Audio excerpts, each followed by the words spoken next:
3 years ago in our state of Wisconsin, back in the United States, a man went into a Sikh temple and in a terrible act of violence killed 6 innocent people, Americans and Indians.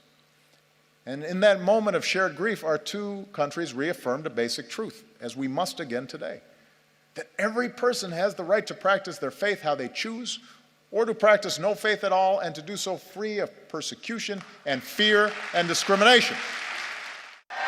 Thank you so much.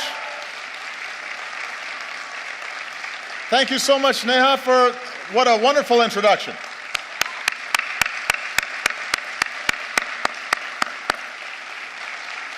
Everybody, please have a seat. Nothing fills me with more hope than when I hear incredible young people like Neha and all the outstanding work that she's doing on behalf of India's youth and for representing this nation's energy and its optimism and its idealism. She makes me very, very proud. And I'm sure, I think that may be her. Is that somebody related to you? Okay, because we just had a chance to meet, and she's beaming with pride right now, sitting next to you. Give Neha a big round of applause once again.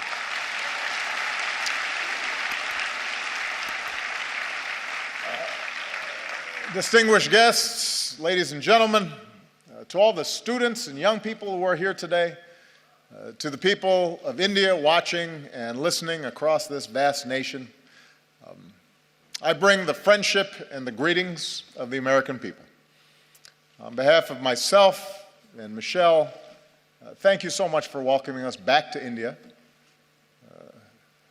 Bahut dhanyavad.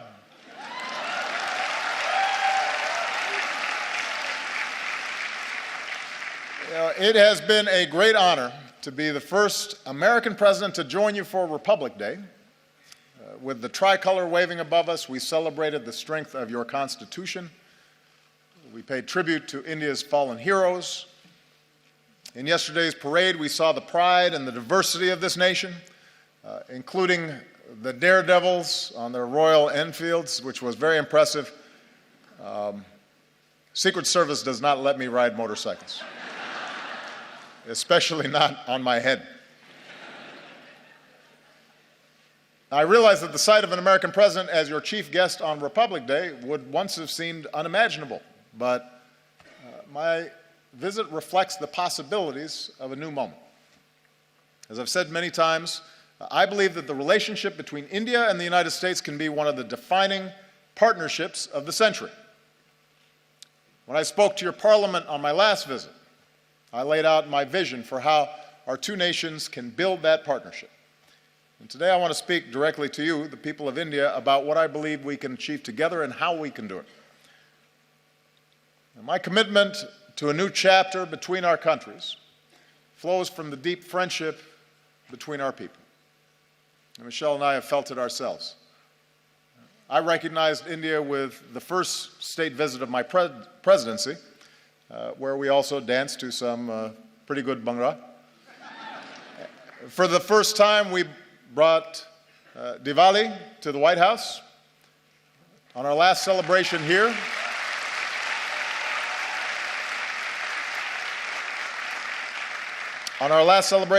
we celebrated the Festival of Lights in Mumbai. We danced with some children. Unfortunately, we were not able to schedule any dancing this visit. Señorita, bude, desho me. You know what I mean. So,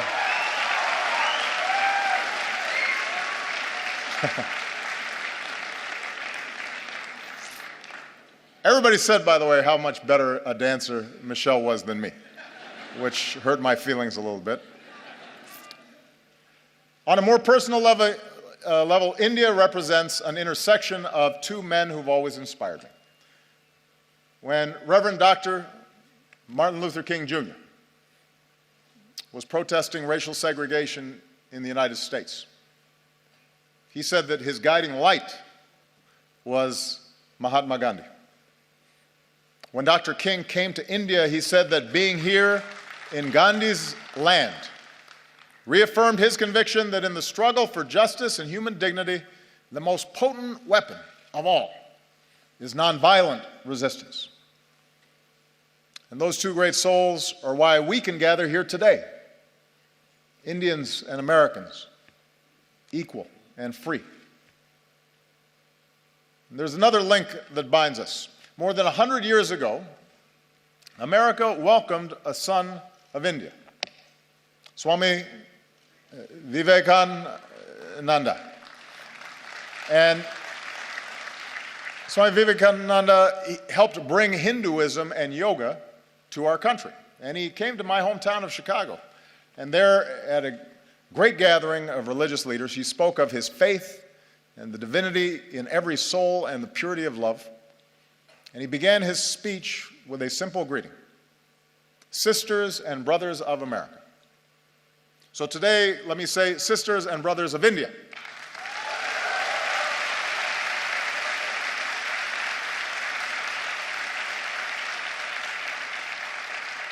My confidence in what our nations can achieve together is rooted in the values that we share. For we may have our different histories and speak different languages, but when we look at each other, we see a reflection of ourselves. Having thrown off colonialism, we created constitutions that began with the three same words: we the people. As societies that celebrate knowledge and innovation, we transformed ourselves into high-tech hubs of the global economy. Together, we unlocked new discoveries, from the particles of creation to outer space. And we are among the few nations to have gone to both the moon and to Mars.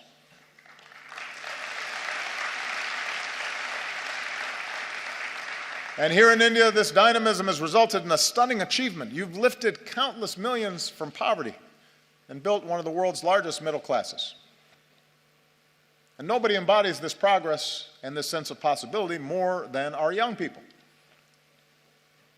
Empowered by technology, you are connecting and collaborating like never before on Facebook and WhatsApp and Twitter. And chances are you're talking to someone in America, your friends or your cousins. The United States has the largest Indian diaspora in the world, including some 3 million proud Indian Americans.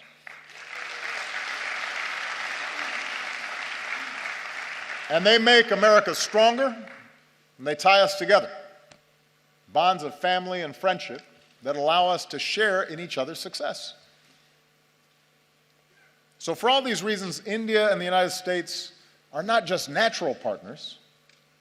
I believe America can be India's best partner. I believe that.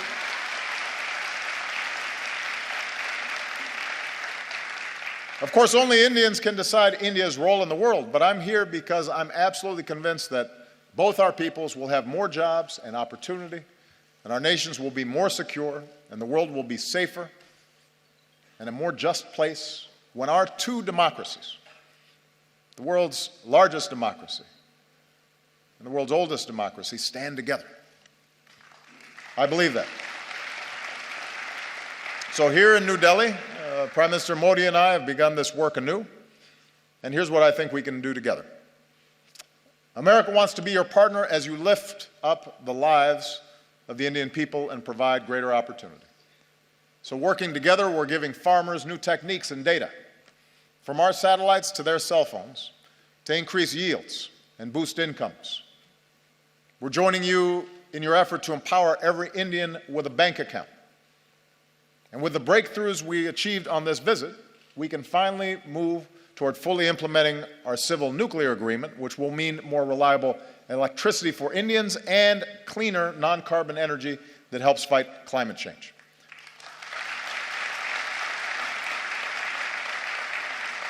And I don't have to describe for you what more electricity means. Students being able to study at night, businesses being able to stay open longer and hire more workers, farmers being able to use mechanized tools that increase their productivity, whole communities seeing more prosperity.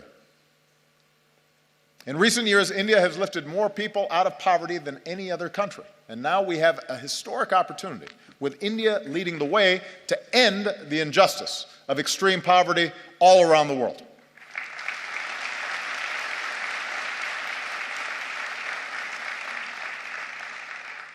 America wants to be your partner as you protect the health of your people and the beauty of this land, from the backwaters of Kerala to the banks of Ganga. As we deliver more energy, more electricity, let's do it with clean, renewable energy like solar and wind. And let's put cleaner vehicles on the road and more filtration systems on farms and villages. Because every child should be able to drink clean water, and every child should be able to breathe clean air. We need our young people healthy for their futures, and we can do it. We have the technology to do it. America wants to be your partner in igniting the next wave of Indian growth. As India pursues more trade and investment, we want to be first in line. We're ready to join you in building new infrastructure, the roads and the airports, the ports, the bullet trains to propel India into the future. We're ready to help design smart cities that serve citizens better, and we want to develop more advanced technologies with India as we do with our closest allies. We believe we can be even closer partners in ensuring our mutual security. Now, both our nations have known the anguish of terrorism, and we stand united in the defense of our people. And now we're deepening our defense cooperation against new challenges. The United States welcomes a greater role for India in the Asia-Pacific, where the freedom of navigation must be upheld and disputes must be resolved peacefully. And even as we acknowledge the world as it is, we must never stop working for the world as it should be, a world without nuclear weapons. That should be a goal for all of us.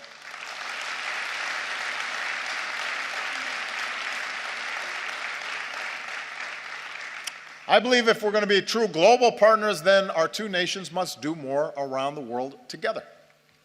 So to ensure international security and peace, multilateral institutions created in the 20th century have to be updated for the 21st.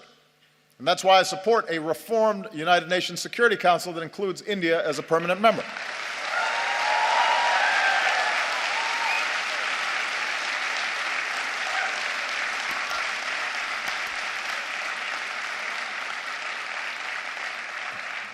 Of course, as I've said before, with power comes responsibility. In this region, India can play a positive role in helping countries forge a better future. From Burma to Sri Lanka, where today there's new hope for democracy. With your experience in elections, you can help other countries with theirs. With your expertise in science and medicine, India can do more around the world to fight disease and develop new vaccines, and help us end the moral outrage of even a single child dying from a preventable disease. Together, we can stand up against human trafficking and work to end the scourge of modern-day slavery.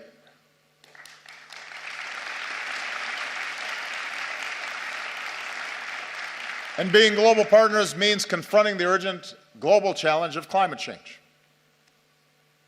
With rising seas, melting Himalayan glaciers, more unpredictable monsoons, cyclones getting stronger, few countries will be more affected by a warmer planet than India. Now, the United States recognizes our part in creating this problem, so we're leading the global effort to combat it.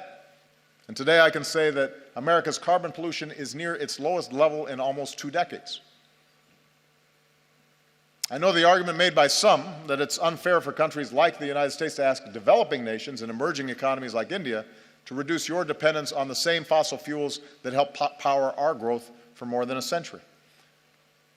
But here's the truth. Even if countries like the United States curb our emissions, if countries that are growing rapidly like India, with soaring energy needs, don't also embrace cleaner fuels, then we don't stand a chance against climate change.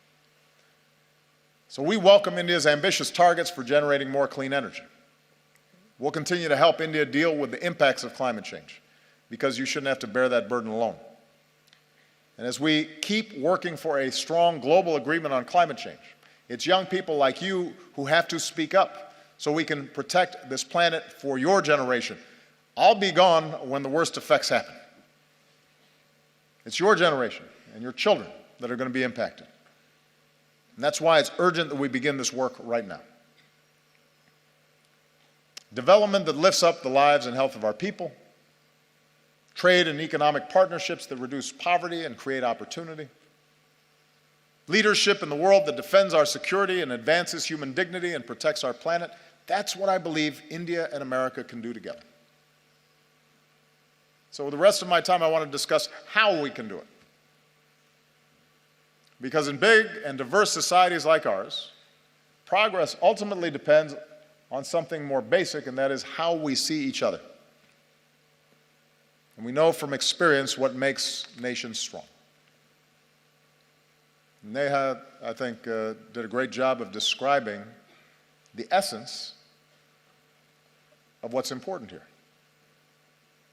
We are strongest when we see the inherent dignity in every human being. Look at our countries, the incredible diversity, even here in this hall. India is defined by countless languages and dialects in every color and caste and creed, gender and orientations. And likewise in America, we're black and white and Latino and Asian and Indian American and Native American. Your Constitution begins with the pledge to uphold the dignity of the individual. And our Declaration of Independence proclaims that all men are created equal. In both our countries, generations have worked to live up to these ideals. And when he came to India, Martin Luther King Jr. was introduced to some school children as a fellow untouchable. My grandfather was a cook for the British Army in Kenya. The distant branches of Michelle's family tree include both slaves and slave owners. When we were born, people who looked like us still couldn't vote in some parts of the country. Even as America has blessed us with extraordinary opportunities, there were moments in my life where I've been treated differently because of the color of my skin. Many countries, including the United States, grapple with questions of identity and inequality and how we treat each other, people who are different than us, how we deal with diversity of beliefs and of faiths. And right now, in crowded neighborhoods not far from here, a man is driving an auto rickshaw or washing somebody else's clothes or doing the hard work no one else will do. And a woman is cleaning somebody else's house. And a young man is on a bicycle delivering lunch. A little girl is hauling a heavy bucket of water. And I believe their dreams, their hopes, are just as important, just as beautiful, just as worthy as ours. And so even as we live in a world of terrible inequality, we're also proud to live in countries where even the grandson of a cook can become president, or even a Dalit can help write a constitution, and even a tea seller can become prime minister.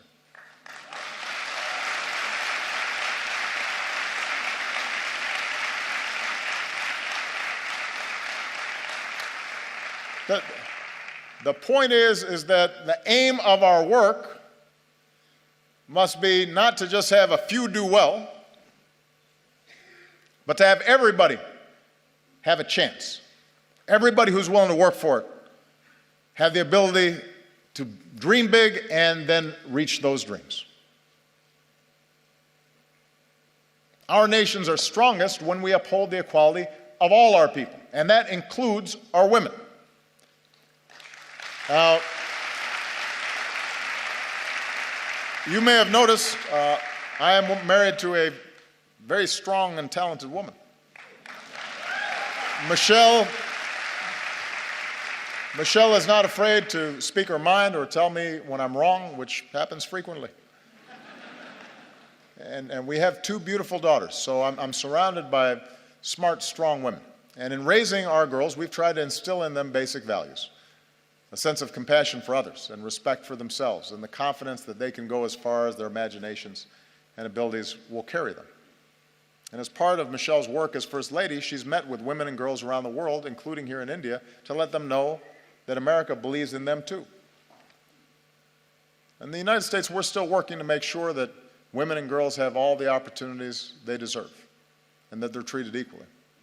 And we have some great role models, including here today the former Speaker of our House of Representatives, Nancy Pelosi, who was the first woman Speaker of the House and my great partner.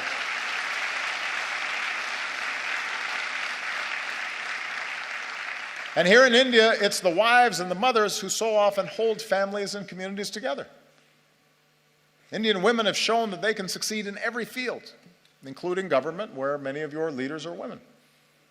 And the young women who are here today are part of a new generation that is making your voice heard and standing up and determined to play your part in India's progress. And here's what we know. We know from experience that nations are more successful when their women are successful. When girls go to school,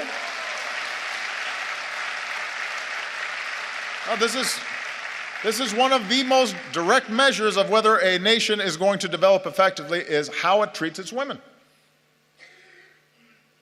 When a girl goes to school, it doesn't just open up her young mind, it benefits all of us, because maybe someday she'll start her own business or invent a new technology or cure a disease. And when women are able to work, families are healthier and communities are wealthier and entire countries are more prosperous. And when young women are educated, then their children are going to be well educated and have more opportunity. So if nations really want to succeed in today's global economy, they can't simply ignore the talents of half their people. And as husbands and fathers and brothers, we have to step up, because every girl's life matters. Every daughter deserves the same chance as our sons. Every woman should be able to go about her day, to walk the streets or ride the bus and be safe and be treated with respect and dignity. She deserves that.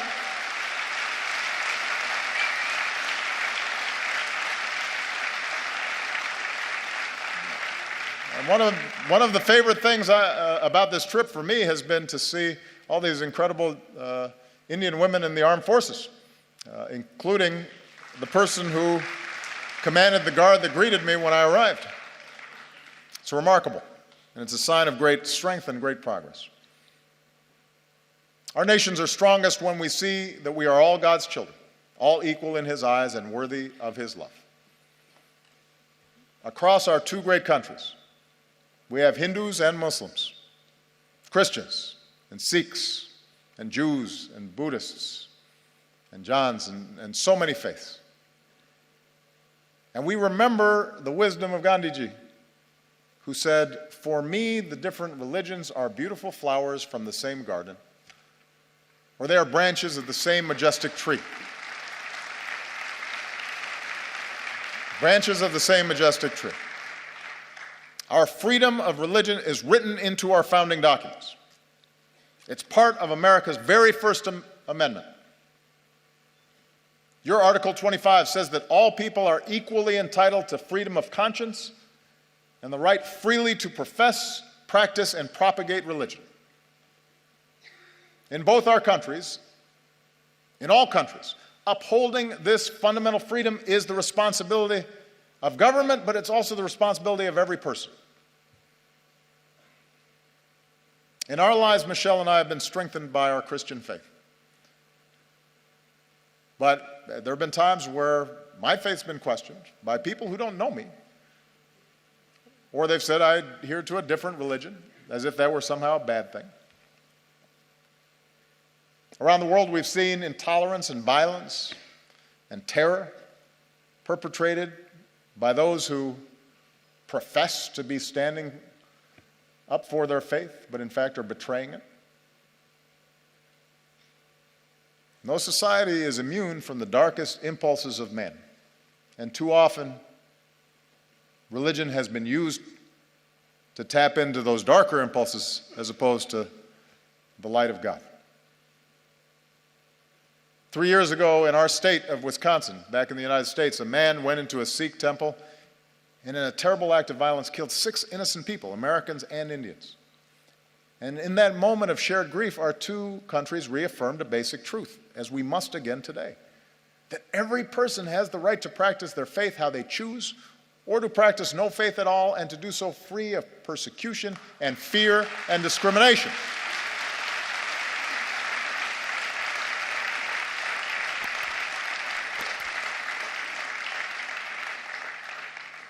The peace we seek in the world begins in human hearts.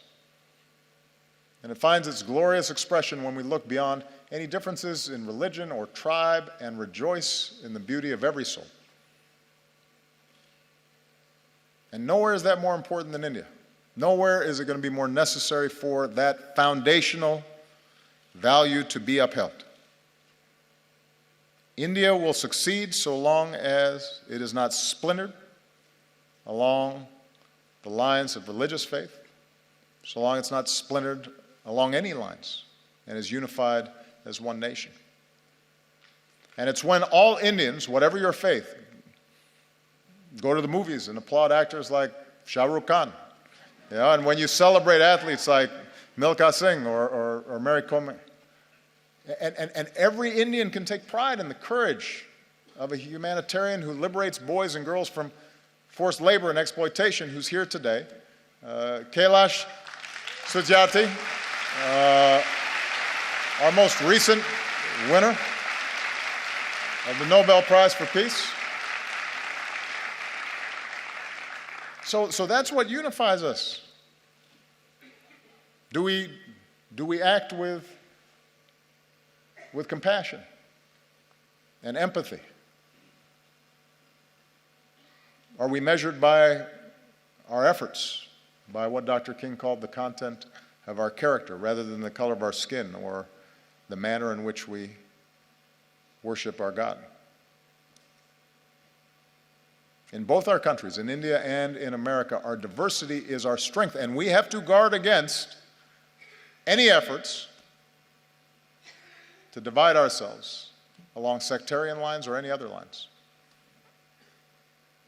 And if we do that well, if America shows itself as an example of its diversity and yet the capacity to live together and work together in common effort, in common purpose, if India, as massive as it is, with so much diversity, so many differences, is able to continually affirm its democracy, that is an example for every other country on earth. That's what makes us world leaders. Not just the size of our economy or the number of weapons we have, but our ability to show the way in how we work together and how much respect we show each other. And finally, our nations are strongest when we empower our young people. Because ultimately, you're the one who has to break down these old stereotypes and these old barriers, these old ways of thinking. Prejudices and stereotypes and assumptions, those are what happens to old minds like mine. I'm getting gray hair now. I was more youthful when I first started this office. And that's why young people are so important in these efforts. Here in India, most people are under 35 years old. And India is on track to become the world's most populous country. So young Indians like you aren't just going to define the future of this nation, you're going to shape the world. Like young people everywhere, you want to get an education and find a good job and make your mark, and it's not easy. But in our two countries, it's possible. Remember, Michelle and I don't come from wealthy backgrounds or famous families. Our families didn't have a lot of money.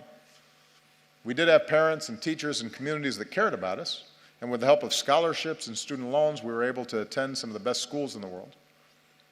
Without that education, we wouldn't be here today. So whether it's in America or here in India or around the world, we believe young people like you ought to have every chance to pursue your dreams as well. So as India builds new community colleges, we'll link you with our own, so more young people graduate with the skills and training to succeed. We'll increase collaborations between our colleges and universities and help create the next Indian Institute of Technology. And we'll encourage young entrepreneurs who want to start a business. And we'll increase exchanges because I want more American students coming to India and more Indian students coming to America.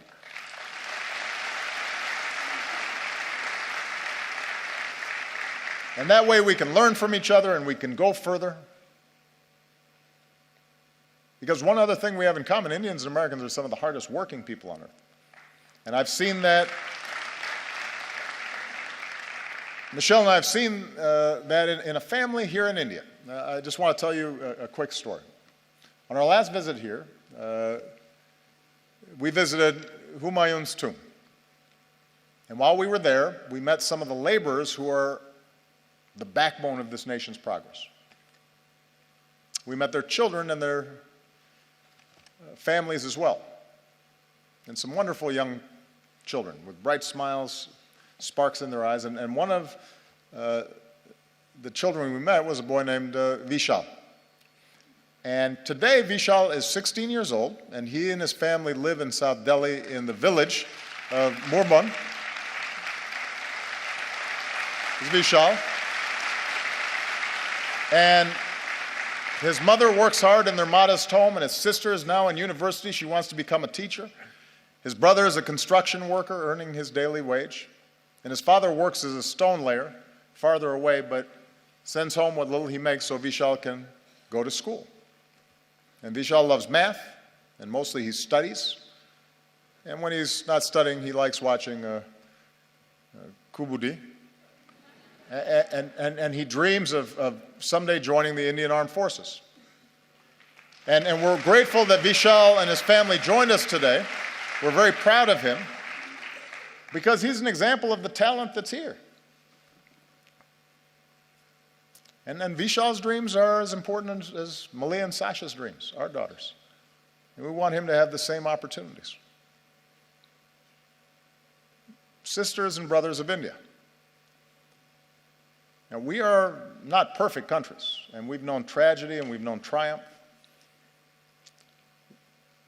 We're home to glittering skyscrapers, but also terrible poverty, and new wealth, but also rising inequality.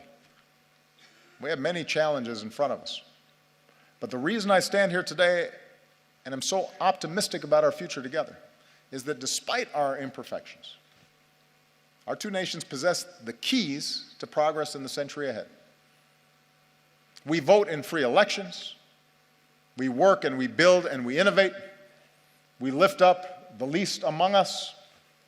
We reach for heights previous generations could not even imagine. We respect human rights and human dignity, and it is recorded in our constitutions. And we keep striving to live up to those ideals put to paper all those years ago. And we do these things because they make our lives better and safer and more prosperous, but we also do them because our moral imaginations extend beyond the limits of our own lives. And we believe that the circumstances of our birth need not dictate the arc of our lives. We believe in the father working far from home, sending money back so his family might have a better life. We believe in the mother who goes without so that her children might have something more. We believe in the laborer earning his daily wage and the student pursuing her degree. And we believe in a young boy who knows that if he just keeps studying, if he's just given the chance, his hopes might be realized too. We are all beautiful flowers from the same garden, branches of the same majestic tree. And I'm the first American president to come to your country twice, but I predict I will not be the last, because as Americans, we believe in the promise of India. We believe in the people of India. We are proud to be your friend. We are proud to be your partner as you build the country of your dreams. Jai Hind. Thank you.